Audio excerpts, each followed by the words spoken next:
electronic meeting, and Commissioner, yes, it's now being recorded. Yes, I'd be happy to. This meeting of the Thomas Jefferson Planning District Commission is being held pursuant to the Code of Virginia, section 2.2-3708.2, which allows a public body to hold electronic meetings when the locality in which it is located has declared a local state of emergency, and the catastrophic nature of the emergency makes it impracticable or unsafe to assemble a quorum in a single location. And the purpose of the meeting is to provide for the discharge of its lawful purposes, duties, and responsibilities. This meeting is being held via electronic video and audio means through Zoom online meetings and is accessible to the public with closed captioning. And there will be an opportunity for public comment during that portion of the agenda. Notice has been provided to the public through notice at the TJPDC offices, to the media, website posting, and agenda. The meeting minutes will reflect the nature of the emergency, that the meeting was held by electronic communication means, and the type of electronic communication means by which the meeting was held. A recording of the meeting will be posted at tjpdc.org within 10 days of the meeting. Great, Christine. I see we had a few more people who get hopped on. Are we good with quorum? We are. We have 8. Excellent. Let's go ahead and be quick. Matters from the public. Comments by the public are limited to no more than 2 minutes. So I open matters from the public. Is there anyone here who wishes to speak? If you are, please put a notice in the comments or just go ahead and speak up. I see we got Mr. Tubbs today. I don't see anything in the comments. Christine, do you see anything in the comments? We do not have anything in the comments. Great. All right. At that time, last time, hearing no comments, we're going to move on away from public comments in the public hearing, blah, blah, blah. Moving into the public hearing of the Draft Home Investment Partnership Program Consolidated Annual Performance Evaluation Report. I believe Charisse was going to make a presentation before we went into the public hearing, correct, Christine? Correct. Great. Charisse, it's all yours. Thank you very much. Let me share my screen. I always forget how to do that. Green button at the bottom. Do you see that says Makes share? sense. Yeah, got it. Thank you. Yes, ma'am.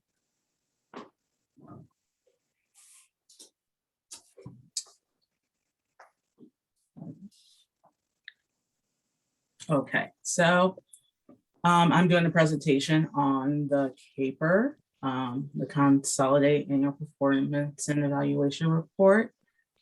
So the CAPER is what the Thomas Jefferson Home Consortium annually has to give to HUD in order to receive the Home Investment Partnership Grant.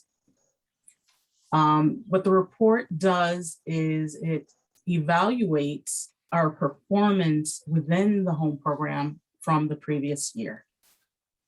And what that measures is the agency outputs and outcomes using accomplishment data. So basically, let me step back a little bit. Home, I think I've done enough presentations for most of you to know what it is, but just in case, the Home Partnership Program, we receive funds from HUD to help rehabilitate, acquire, and build new affordable units within our region. The goal of the CAPER is to compare the anticipated performance projected in the annual action plan with the actual accomplishments we would achieve. Sorry about that. Should have took some water. So for 2020, we had 45 home projects funded. The home programs included new construction of low to moderate housing projects, owner-occupied rehabs, and down payment assistance. 547,911 of home PY20 funds were available. 392,811 of home PY20 funds were committed to projects. Basically, what that means is that the funds were set aside even if they weren't used, and they will be used for projects from the PY20 home funds.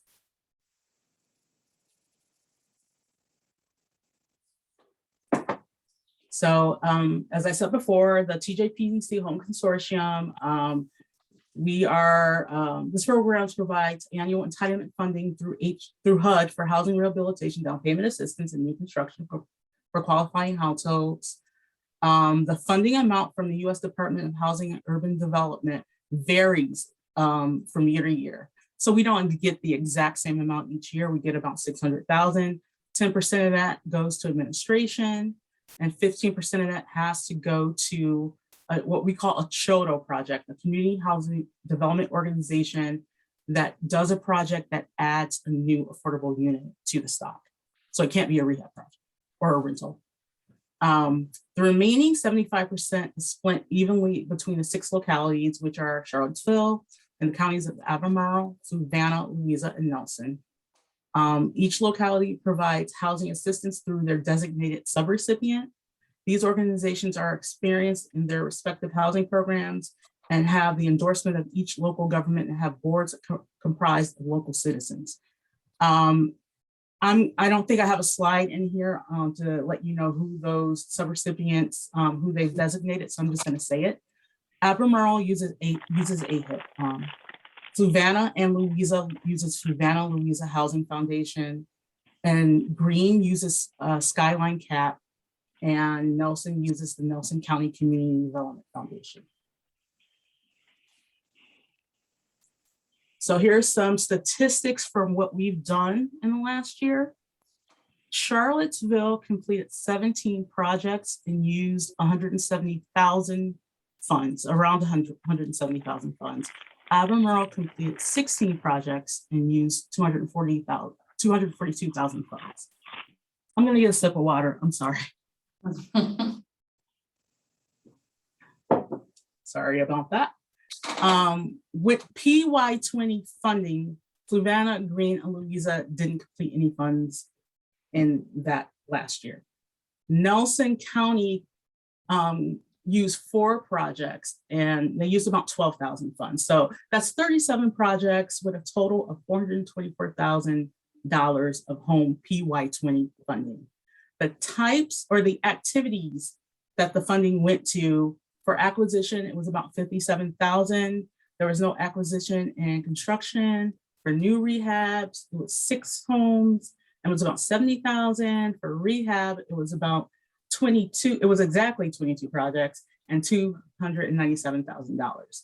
And the type, they were home buyer, 15 projects, $127,000, and rehab was 22 with that $297,000 range. So funding accomplishments in PY20, and I'm just gonna let you know the difference between the last slide and this slide. The other slide was PY20 funds. The funds don't just stop at PY20. You can reach back into other years if we still have funding left and use funds for the year that we're in. So this is just talking about overall funds that was used in PY20.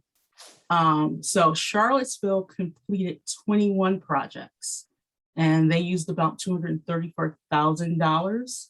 Albemarle 17 projects and used about $326,000. Fluvanna didn't use anything within last year. Greene, they used $89,000, almost $90,000 on 2 projects that they are building out there in Greene. Louisa, they built 1 huge project for $152,000, and Nelson, their 4 projects at around $12,000. Once again, as you can see, the activities that were done, it was mainly rehab, which was like almost $450,000, and then acquisition. Then acquisition and construction, which is about $246,000. And then it rounds off with the new 6 new projects, that's $70,000, and then the acquisition 9 at $57,000. And by the type, it was mainly rehab projects that were done, which is that $440,000 figure. Home buyer, which is in the down payment assistance and loan area, which 18 projects took that with $221,000, and There was one rental, which is that home in Louisa that was built at $152,000. And here are the demographics of the people that were helped using home funding last year. You guys can read, if you want me to read it off to you, I can. But it helped a lot of people. I think it's more interesting over here of the number of people served. 39 people were served, and they were mainly in the low category, 31 to 50%. But the range is from home funds can help anybody who's 80% or below AMI. And you guys let me know if I'm going too fast, going too slow. So here are the home goals that were set from the annual action plan, and this is how we came out last year. We don't have any rental assistance. We normally don't do that, so that was not a goal, and we did not do that last year. Our goal for new units was 5, and we completed 6. Our goal for rehab units was 17, and we completed 22. Our goal for acquisition of existing units was 14, and we only made it to 9. But we have a lot of projects that are still ongoing. A lot that got finished after the June 30th date. So we are well on our way. So that's my quick presentation. Does anyone have any questions? Anything I need to clarify? Anybody have any questions for Charisse at this time? Hearing and seeing no comments, we're going to move forward with the public hearing. Thank you so much, Charisse, for the hard work you do. At this time, we're going to be having a public hearing. I guess I assume the rules. I'm terribly sorry, Jesse. I could not unmute myself at all, but I did have a question on the caper. Perfect. Go for it. On page 17, there's one little minor typo I thought I'd point out on. It's page 8 of the caper, page 17 of the packet. It says 68%. Christine already noticed it, I guess. It says 68% in words and 71% in numbers. They're trying to be the same thing there, right in the middle of the page under narrative. But the other thing I wanted to mention, Christine's staring, looking for this. I'm looking right at it. Yeah, okay. And then on page 20 of one of the packet, there is a chart that kind of confuses me. It's page 12 of the paper, and I'm trying to get it big enough so I can read it. This is minority business enterprises and women business enterprises, and indicate the number that dollar value of contracts for home projects. We seem to have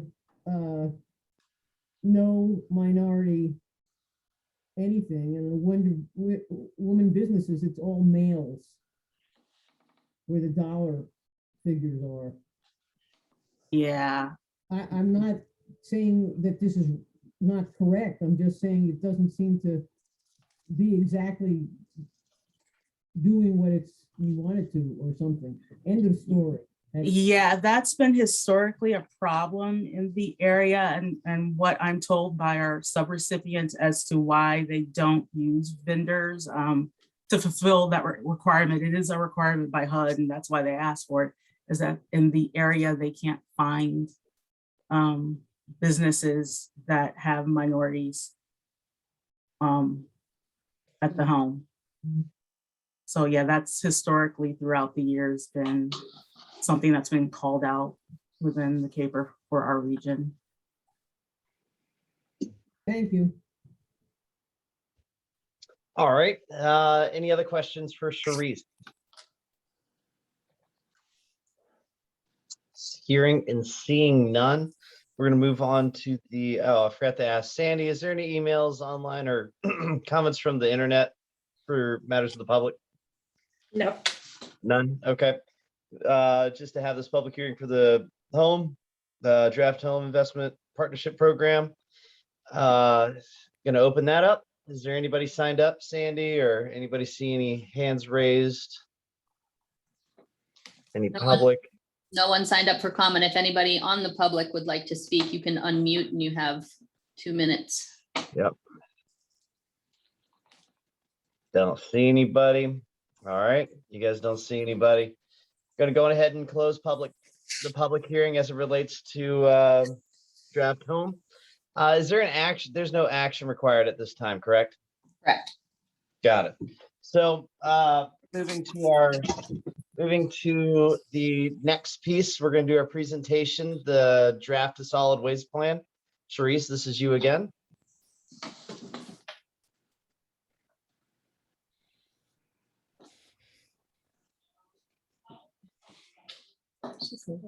We got you there? Sharice, you're on mute right now. Can you unmute?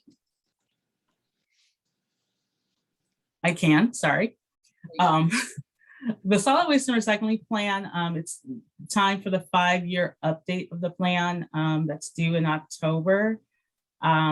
This plan, before I get into the actual presentation, I know that there's lots of data that needs to still be updated, and part of the issue with that is we were waiting for the census to be released. So there are parts that still need to be updated, but I still wanted to present something on the plan since it is due in October. So here we go. So the solid waste and recycling plan for our region consists of Albemarle, Charlottesville, Fluvanna, and Greene. Nelson works with Region 2000's solid waste planning unit. Louisa manages their own landfill and reports individually.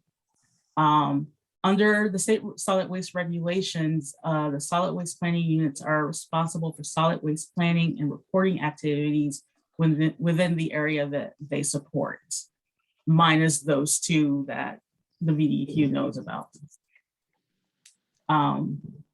So working on this plan, we started working on this plan in March, and representatives from the region solid waste planning unit have been meeting since then. Members include representatives from the City of Charlottesville, the Counties of Albemarle, Fluvanna, and the University of Virginia. The plan aims to address regional collaboration on how the region reduces, reuses, and recycles. We also, within this plan, want to encourage education around those things. And we have sought out partners to help us in promoting that. One partner that we have is the Piedmont Composting, I forgot the name, the Piedmont Composting Foundation, and they will be helping us on the plan to promote composting. As I said, the plan is due in mid-October to the VDEQ. Even though they are aware that, we have had some data issues. It's not just us, it's everybody, just because of the way that the census came out later, much later this year. So the activities at the solid waste planning unit, what we do is we conduct an annual census of the solid waste and recycling activities within our planning unit, and we submit this report to the DEQ. We submit an annual recycling rate report to them because we have to make sure that we're over 25% in our recycling rate. This year, we haven't received our final result from the DEQ. When I sent it, I believe we are at 43, but it depends on what they give the final say what we actually are. So we are unofficially at 43, which is up 10% from last year, but don't hold me to that until VDEQ gets back to me and says they've accepted that. The solid waste management plan maintains and updates this 5-year regional plan that we have to do within our region. It tracks that progress towards the goals that within the plan that we've come up with and we laid out. Regional regional coordination and education are main themes within our plan. The plan does not necessarily have the VDQ does not necessarily give us any grit. So a lot of what our goals are is to educate people on the benefits of recycling. So education is a big theme throughout the plan, on letting people know how to recycle and why it's to the best benefit in our region to do so. And this is just a timeline of previous efforts with the solid waste and recycling plan on how the TJPDC has updated the plan and revised it, and how it's been sent to VDQ. I also can share the goals that we've come up with. Hold on one moment. If you guys would like to see those, I'll make it as big as possible to give you a bit more of what's going on with this plan.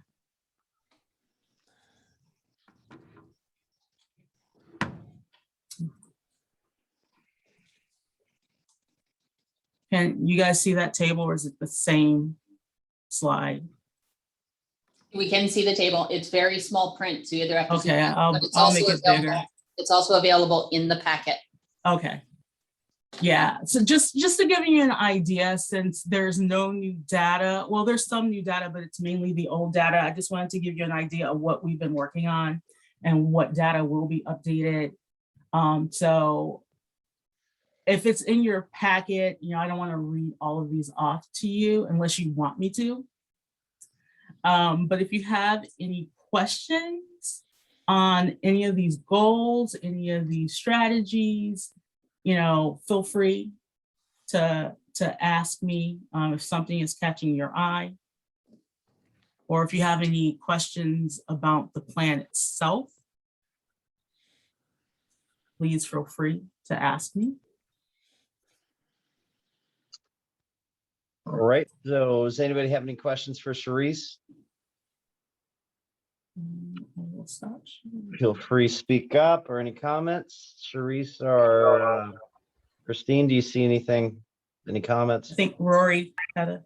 Rory? Yeah, I guess my question is, how have recent kind of national and global trends in recycling affected this plan, right? My understanding is a lot of plastics now can't be recycled. Maybe possibly all plastic secretly is not being recycled. And single stream is being found to be less effective or profitable enough to sort out all of those different plastics. Do we need to take that into account? And have we made any changes to that? Well, within the plan, what we focused on, and those points were brought up by the Solid Waste and Recycling Committee. And once again, we've focused on what we can do within the plan. And so in the plan, we did a lot about educating and getting with as many vendors as possible to promote less use of plastic, since we know that there's a problem with recycling of plastic. Glass is an issue in this area. There's a big push by UVA to get glass recycling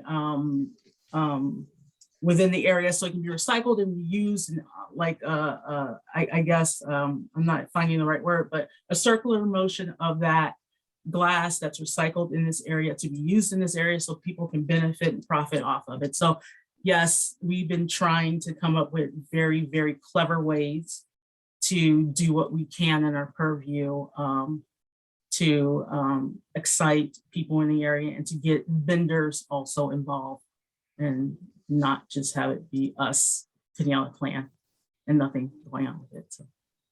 Cool, sounds good, thanks. Excellent. All right. Any other questions for Charisse at this time? I don't see any comments. Christine, do you see any comments or hands raised? Do not. I don't either. All right. There's no action that needs to be taken on this, correct? Correct. Great. Moving forward into the consent agenda. We have asked some action items that need to be completed. The minutes of August 5th, 2021. One quick question that I had before, right? while we were getting the presentation, do we need to do a roll call of who's present at this time? We do not. We know we were keeping, as we Great. came through, as people Perfect. came in, we're noting the time. Got it. Sounds great. All right, moving forward, it is the chair's recommendation that we approve the minutes as presented unless there's further edits that need to be made. Looking for a motion. So moved. We have a motion from Mr. Herring. I need a second.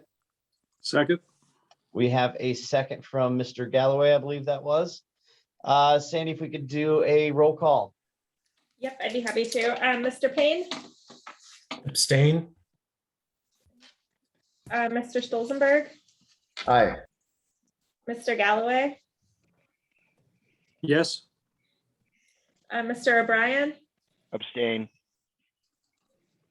Mr. Smith has left, Ms. Wilkinson, Aye. Mr. Babiak, Mr. Barlow, Yes. Ms. Bishop, Mr. Harried, Aye.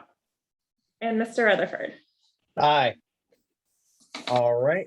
Sounds great. The ayes have it. Moving forward into the monthly financial reports. Christine. All right, thank you. So we have 8.4 months available of operating expenses on hand. Our goal is 5, so we are in excess of our goal. As a reminder, the remainder of that is in a capital reserves account and is sitting at just over 375,000. We had a great net gain in the month of July. It was a good way to start off the new fiscal year of just over 11,000 in the month of July. The majority of this is because we do have open positions that we're looking to fill. So our personnel costs were lower than we anticipated. But I will note that later, that we are really excited about the candidates that we have. And then for our profit and loss, we're about 8% through with the year with 1 month down. Our income is at 7% and our expenses are just over 6%. So we're tracking well on a monthly basis. And then I can share that accrued revenue, you will see in your report, I have started the new accrued revenues report for FY22, which lists all of our new grant amounts. And as you guys are familiar, we'll be tracking those month to month on the spend down of those grants. We have about 101,000 available per month in grant funding, and our 12-month average operating expenses are 101,000. July's expenses were 90,000, so a little bit lower. So we, with 1 month down, we still have plenty of grant money to cover all of the expenses that we anticipate for FY22. That's all I have for the financial report. Excellent. Thank you so much, Christine. Does anybody have any questions for Christine at this time in regards to the monthly financial reports? Hearing none and seeing no comments at this time, I'm going to suggest that we approve the monthly financial report as presented. I so move. We have a motion from Andrea. Second. We have a second from, was that Dale? Tony O'Brien.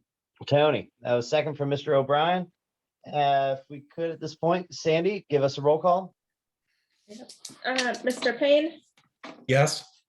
Mr. Stolzenberg. Aye. Mr. Galloway, Yes. Ms. Price, Mr. O'Brien, Aye. Mr. Smith, Ms. Wilkinson, Aye. Mr. Babiak, Mr. Barlow, Yes. Ms. Bishop, Mr. Herring, Aye. and Mr. Rutherford. The chair votes aye. Thank you so much. Moving forward into business, we have no resolutions this evening that need to be voted on. So that leads us into the draft FY23 projected operating budget and local revenue request. Christine? You guys see my screen okay? Looks good. All right, in your packet on page 136 is the FY23 projected budget. As you know, and are very familiar, this is very projected at this point. We still are awaiting a lot of news on grant applications that we've put in, both the body application We're refining numbers until it's due mid-September. The cigarette tax we're continuing to refine. So a lot of these numbers are our best guess at this point. I do expect to refine it further before it comes before you in October for a vote. I'm gonna flip through a couple of pages high level, but you can see some changes from FY22 into FY23. Just wanted to note a couple of those. While it looks like historically you all did not receive a budget memo for projected budgets, I believe in the next commission packet, I'm going to include a high level 1 to 2 page memo that details some of these things that I'm sharing with you tonight. So you'll see the federal revenues increased. That's due to anticipated increases in our home ARPA funding. So we expect them, almost all of that will be passed through, but that does increase our federal income. As far as state revenue, that's a significant increase due to the Virginia Housing PDC grant. The entire grant, the pass-through portion that will be used to develop units will be split across FY23 and FY24. So that's why that one is so large. Our local, you'll see a small increase in local and a small increase in per capita. The per capita difference that we talked about last month is looking to get support from the local governments for the Regional Housing Partnership. And so that's where you'll see an increase, and I can detail that in just a second. Please excuse the quick scroll. I know that's not always ideal. There we go. This is the local per capita anticipated, and this is why we do this projected budget, in order to set that per capita rate, so then we can proceed with the applications to the local governments. And so the per capita is set. Here are each of the contributions for each of the jurisdictions for all of the programs. I'm going to scroll over to the right so that it's a little more. You'll see here that I included the Regional Transit Partnership contributions from the city and the county, and then a proposed contribution for the Regional Housing Partnership. And then what we do is we take out of that the required local matches for our MPO and rural transportation programs. The balance, as you all set as a policy, the balance of that, 75% of our remaining funds are to go towards regional projects, which are 2 or more jurisdictions. And the remainder 25 goes towards local jurisdictions for support, technical support, grant applications, and such. So there is our local per capita. And instead of scrolling, I'm going to jump back up. Excuse me. All right, as far as expenses, looking at the difference between FY22 and FY23, I am excited to be projecting and planning for being fully staffed across the agency with an ED in a permanent position and a COO full-time and our finance, and then also with a full team of planners. So you can see there's a jump in the personnel expenses going into FY23. There's also, we have a rent increase coming. It's an anticipated rent increase. It goes up with our 5-year lease. And so that is an increase from year over year. And then also you'll see a significant increase in our travel vehicle. And that's projecting that we will need a vehicle for the Regional Cigarette Tax Administration in order to do compliance to the different vendors. As far as that, the other jump that I put in here, and all of this obviously is, subject to change as we learn more about our revenues. But I also put in a little bit more in the line item for professional development than we have in the past. We have several staff members that are new or, just a couple of years into their careers. And so ensuring that we are doing the proper trainings and conferences at the state level and making sure that we are keeping our staff as competitive as possible. I wanted to make sure that we wrote that into FY23, assuming we have the revenue to cover it. So that is the projected budget. I'm going to scroll down one more page. It's in your packet. I'm not going to go through this in detail, but here are the revenues. As you can see, as of right now, without any further notice of grant awards, there is a shortfall of about 100,000 just in the last week. That's already come down several tens of thousands. And so I anticipate by October, it will be much closer. But then again, the budget will come back to you guys in March for the to pass the operating budget for the year. Happy to take any questions about this. This is just a draft. It doesn't require any action, and it will come back to you next month. Great. Thank you so much, Christine. Is there anybody who has any questions in regards to the upcoming operating budget and local revenue requests at this time before it comes up in October? And I assume, is this a public hearing in October? Or is this to vote on a public hearing? Or we just vote on it? You just vote on it to adopt it. Or Got it. to approve the projected budget. Yeah. Got it. Great. Any questions at this time? Mr. Chair, I have a question. Mr. Galloway, please. Christine, just so I understand this, the Regional Housing Partnership money that is projected in there, that includes what they would have paid in the past plus what the additional is? Am I understanding that right? This includes going to the local governments to ask for a recurring contribution to the Regional Housing Partnership.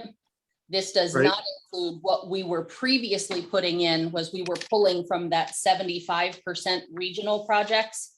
We were pulling from there. We are not pulling from both places.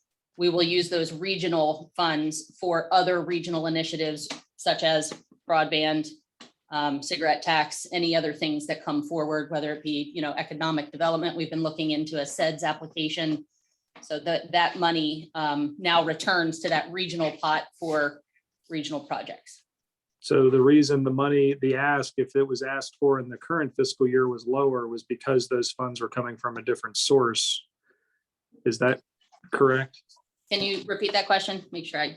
So if we would have gone to the localities in the current fiscal year, as we were going to potentially do to ask for current money, they were different amounts than what's in those columns or in that column. And I'm guessing it's because you were sourcing it from that regional monies in the current year. So the ask was lower than what's in there for the coming. Correct, because the regional pot was covering the other 25,000. All right, I got it. Thank you. Yes, sir. Thank you, Mr. Galloway. Is there any other questions for Christine at this time? Speak up or forever hold your peace. I do Actually, not. Chair, I'm sorry. I do have a Yeah, follow-up. go for it, Ned. I'm Yep. sorry. And Christine, then that still budgets out with the asks we were making of the other entities involved in the partnership? Yes, we would still be going to our private sector and university partners to be asking for contributions. Got it. Thank you for confirming. Certainly. Awesome. Any other questions? Hearing and seeing none, I'd like to move on. Christine, if you could continue into your interim executive director's report. Happy to. Just a staff office update. We're still rotating 2 days a week with staff in the office and 3 days a week working remotely. We did make some minor technology investments at the end of last fiscal year in order to have the OWL cameras to be able to operate in a hybrid environment. And then our cleaning protocols and scheduling protocols are in place. We are allowing outside entities to now use the Water Street Center, no more than one per day, unless there's enough space in between that there's an opportunity for cleaning. So I wanted to share that. Another staffing update. We have an announcement from another planner that they will be leaving in mid-September. This one was anticipated. This is something we have known for several months was coming. It is our planner, Nick Morrison. He has relocated to North Carolina and has sought and found employment in North Carolina. So we will be advertising for another full-time planner 1-2 position. Second round interviews are currently underway for the open planner 3-4 position. And so I'm hoping to come back to you next month with news on a hire for that position. As far as legislative, the regional legislative program for FY22 is getting underway. Staff has been meeting with the local governing bodies to discuss the priorities for the program, and then a draft will be distributed to elected officials and key staff in early October. And housing updates, staff here had our orientation meeting with Virginia Housing on the new PDC, the $2 million grant that we received. We will continue to be meeting with them regularly. It's intended to be a pretty high touch grant receipt so that the grantor Virginia Housing will be very well involved in what we're doing.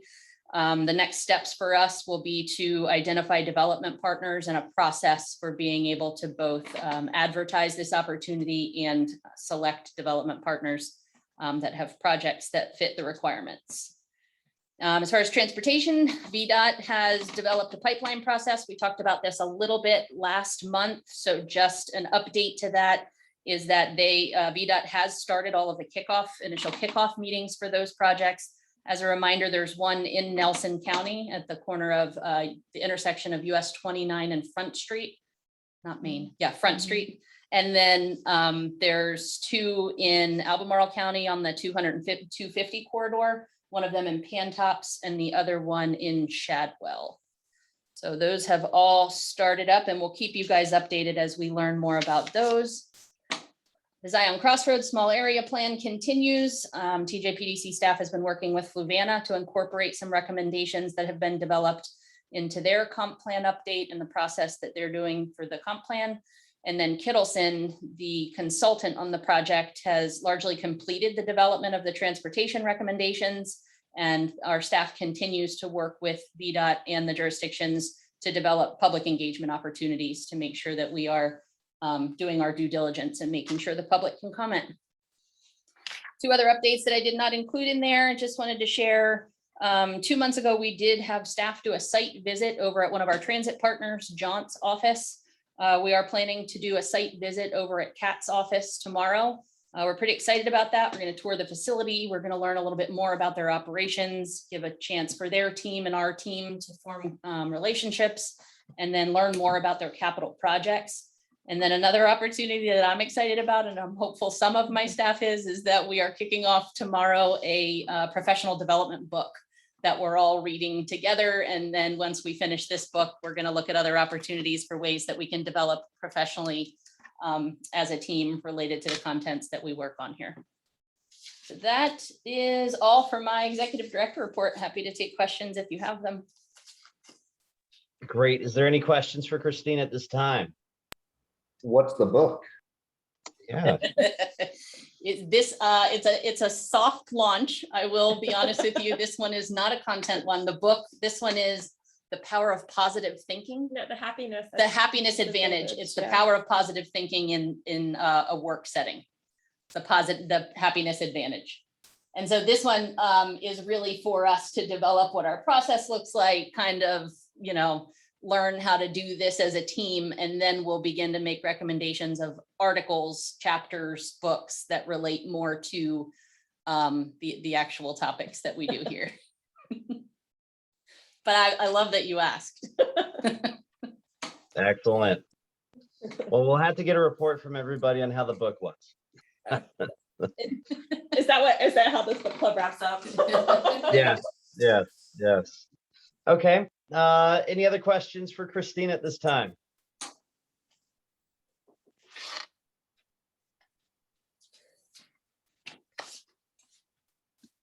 Hearing and seeing none. Let's move on to just a couple things that I want to mention. Is David Blunt on the call right now? Yes. Yes, All right. I'm here. All right, David, you want to give the update that we said we would do? Sure. For the members of the Executive Director Selection Committee, which the Commission appointed at your meeting last month, that group will be meeting a week from tomorrow on Friday, September the 10th, to conduct interviews of candidates. We will be sending out a notice of that tomorrow or first part of the week. Perfect. All right, so everybody who is on the commission, so that you're aware of where we're at in the process. Again, the objective moving forward is we should, obviously October is the game plan, and we are on target to achieve that. So beyond that, don't think there's anything else in terms of the ED search that we need to talk about, David. Am I correct? No, not at this point. I can think of. Perfect. All right, then. Thank you. Any fun updates out of Richmond? Well, the good news is that the General Assembly is not in session. So we always look forward to that. They can do the least amount of damage when they're not in session. So, but they did have a promised quick session the first part of August to allocate about 3/4 of the ARPA funding. So there's some pretty big pots of money out there that I think once they hit the various state agencies, they'll start hearing more at the local level, and I think certainly at the regional level as well about what some of those ARPA funding opportunities are and how they will work.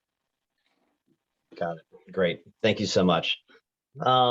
So let's go on ahead and move into roundtable. We're going to do this by jurisdiction. Is there anybody from Louisa? I heard Tommy at some point. Tommy Barlow, are you still on this call? Anybody see him? Yeah, he's here. Just give him a minute to unmute. Take your time, Tommy. Tommy, see it? It's in your bottom left-hand corner.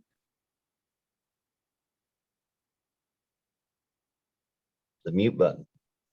Yeah, it doesn't seem to be We'll move on for a second. Tommy, when you get it unmuted, just hoop and holler, okay? Hold space bar down. Space bar will I- do it for you too. I'm going to substitute for Tommy, and everything's good in Louisa.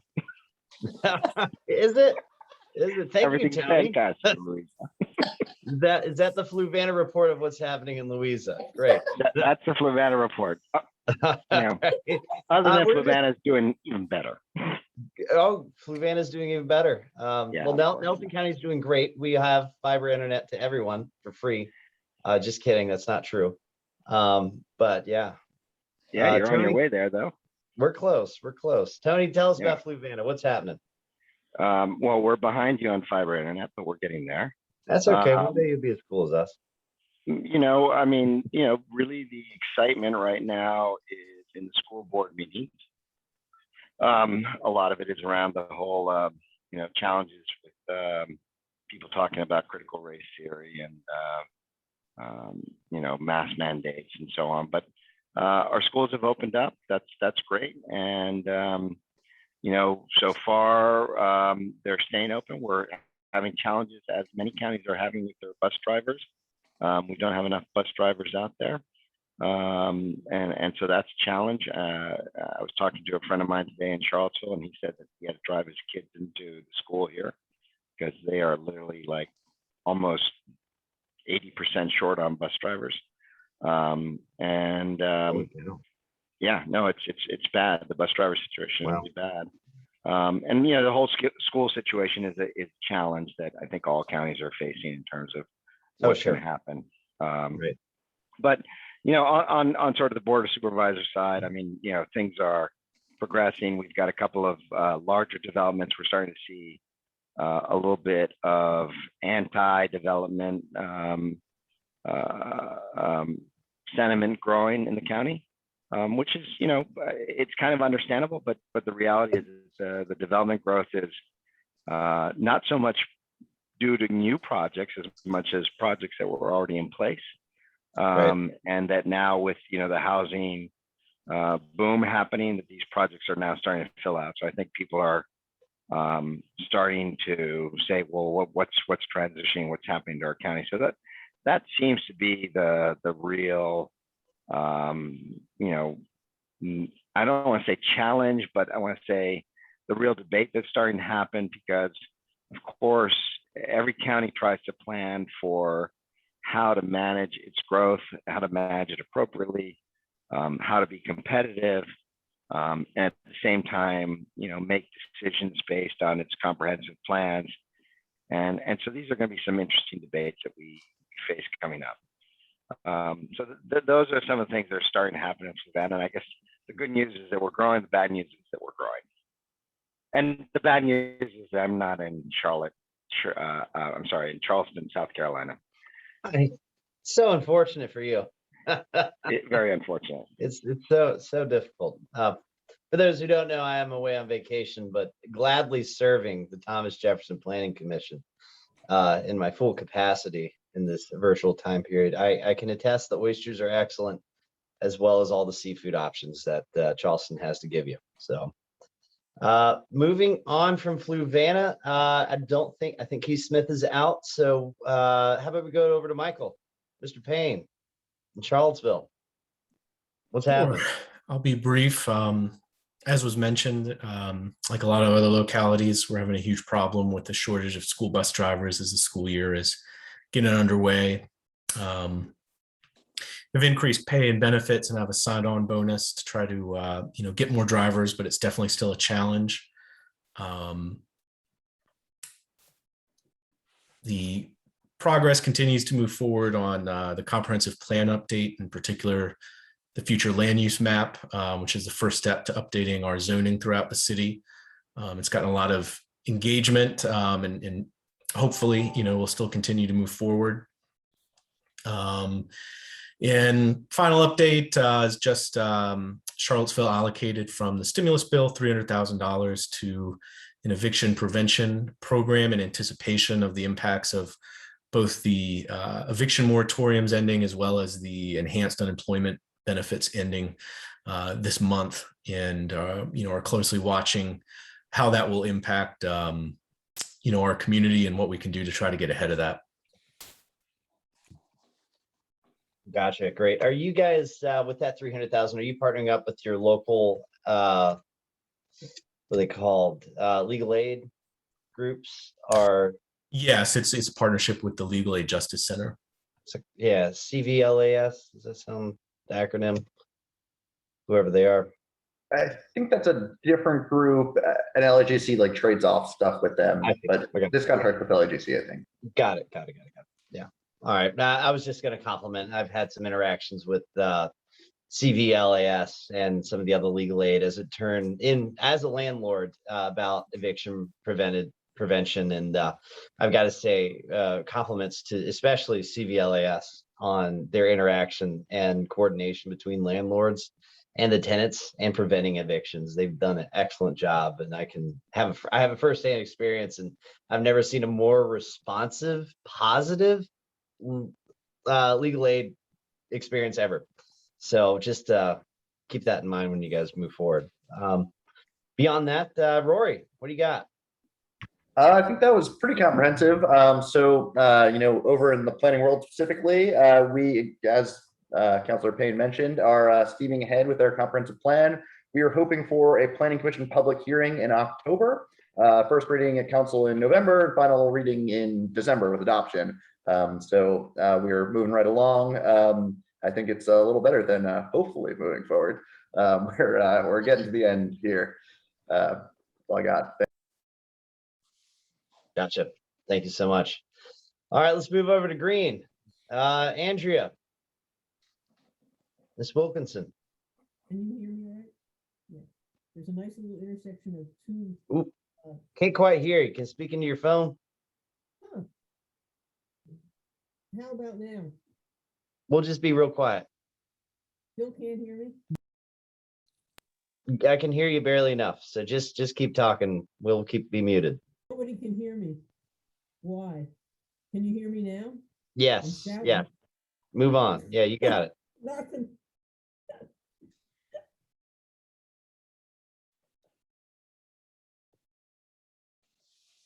Never mind. Dale, tell us what's happening in Greene. All right, we'll do a couple of things. Fiber, CVAC, we're working with a FATIC grant. They presented to a board the last meeting, so we're very excited with that possibility of that project. We're also working with RSA, trying to withdraw from that.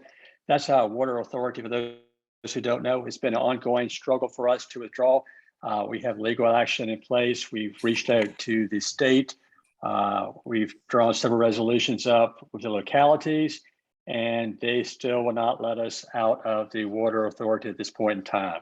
But we're going to continue that fight on, and we will be out of that authority at some point in time, hopefully within this calendar year is the goal, but we'll wait and see what happens there.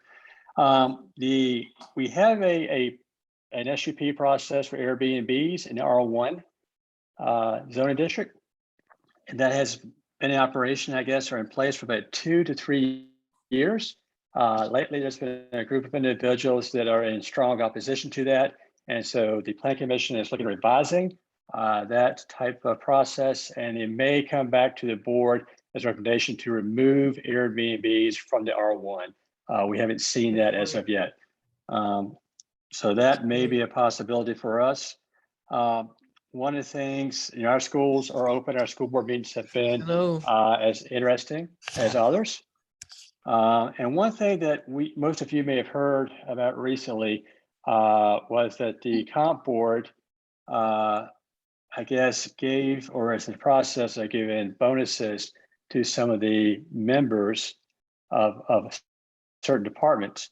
And so that leaves the rest of those constitutional officers wondering what's going to happen to them. And some of you may have heard that, you may not have heard that, I'm not sure yet.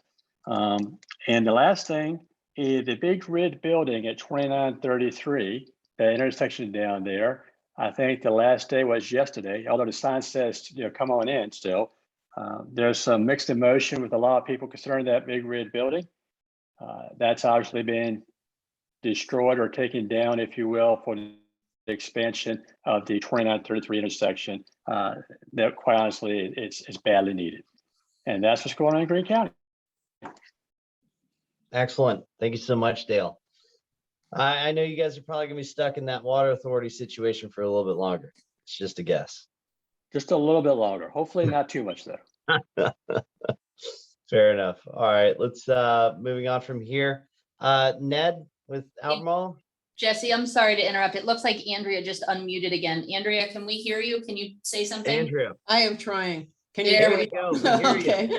Okay. Go for it. I don't know what happened. Said the host muted me. Anyway, I was just going to say there's the intersection of two nice little planning projects that the TJPDC has worked on in Greene. One is the 29 Carter study, and the other is the Ruckersville Advisory Committee, which is a follow-on from the Ruckersville Small Area Plan. Those two things are having their Zoom webinar together next Thursday. So I thought that was kind of neat. That was two planning projects that TJPDC has helped with in Greene that are connecting. Awesome. Awesome. All right, Mr. Galloway, Albemarle. Yeah, so last evening board meeting, the board did pass the intent to approve the formation of a regional cigarette tax board.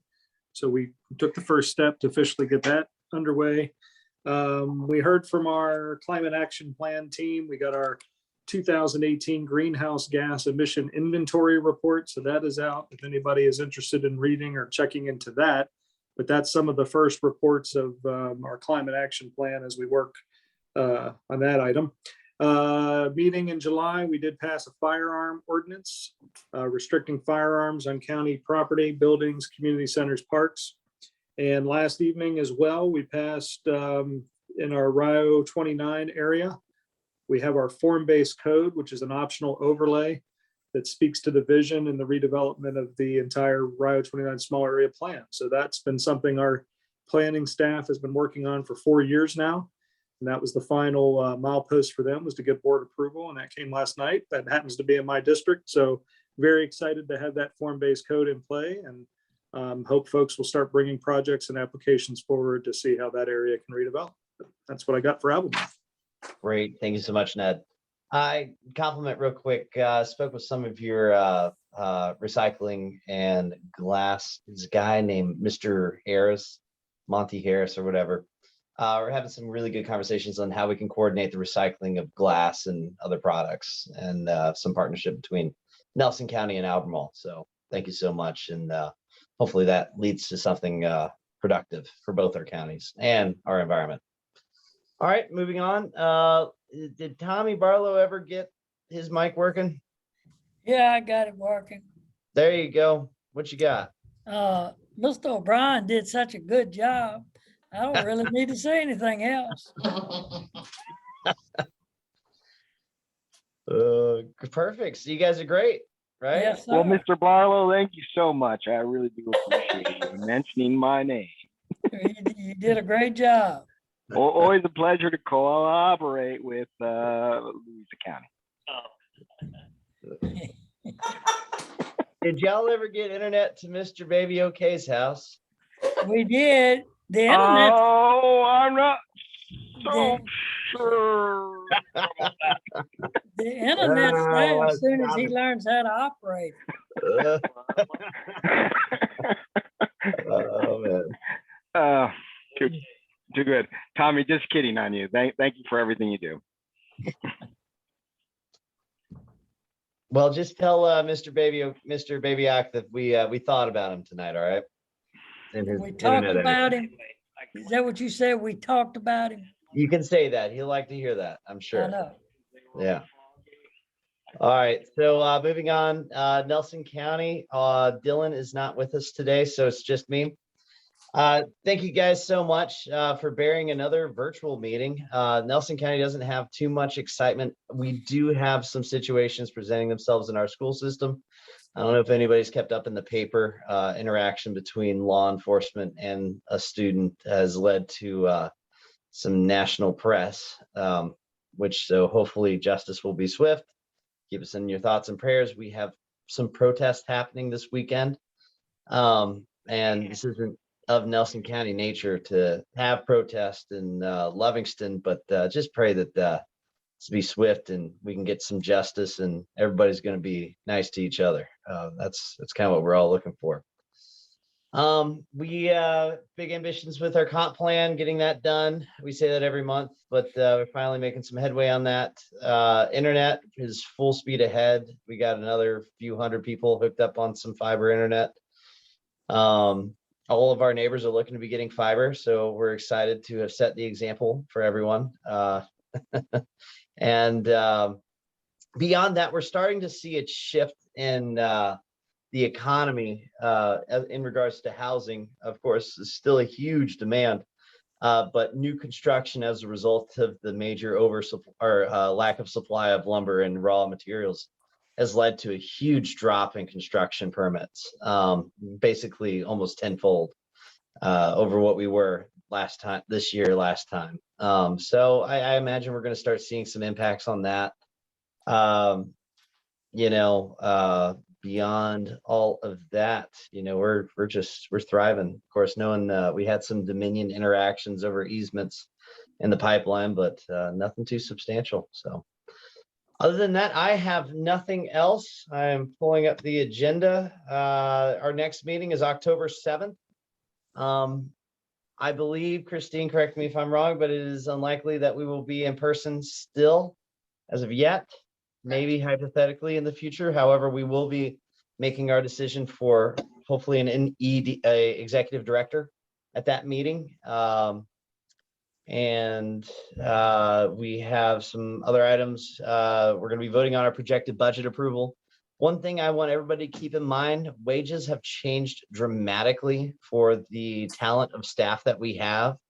We're probably gonna have to be looking at making some wage adjustments in the future and getting some new qualified dollar numbers for certain technicians and whatnot. So just keep that in mind.